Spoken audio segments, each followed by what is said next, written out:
My name is Dr. Laura Schwaluk, and I hope that you enjoyed part one of our two-part series regarding sugar and its effects on your health. Now, in part one, we talked about how sugar can affect your body fat. And part two, we're going to talk about how sugar affects your immune system function. So, for example, if we have a white blood cell, so let's just call this our white blood cell here, and we have, let's say, a bacterial cell or a candida cell. Often people will call yeast the same as candida. Let's just say we have a parasite, a cancer cell, a virus, or a fungus. So these are different kinds of foreign invaders. The white blood cell's job is to go over and destroy the foreign invaders. Now, what happens when we add sugar into the mixture? We add sugar in here, and it does two main things. One is it cuts the function of the white blood cell in half for anywhere from 5 to 8 hours. So that means that the white blood cell cannot function to kill the foreign invaders in the time frame that it's supposed to.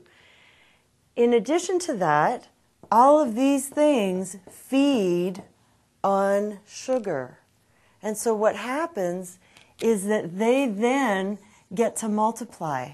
They get to multiply, and then when this white blood cell comes out of it's kind of a stupor that it's in, it can no longer destroy the foreign invaders at the rate at which it's supposed to.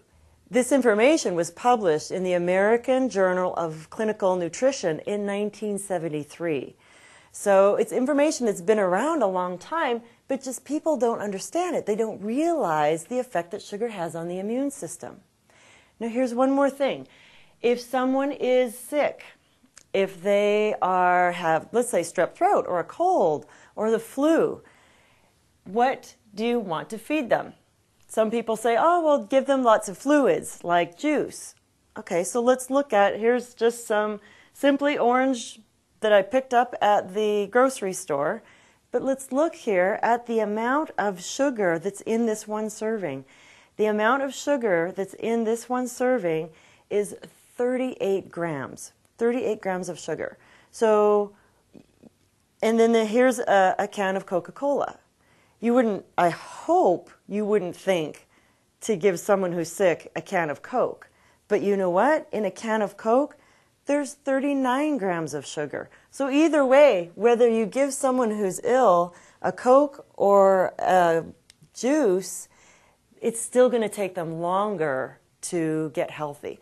So what would you feed them instead? What you would give someone who's ill to eat or drink would be things that are having some protein in them, some good oils like walnut oil, olive oil, coconut oil is excellent, and excellent broths like chicken broth, chicken soup, beef broth, beef bouillon, those kinds of things, and all kinds of slightly cooked vegetables.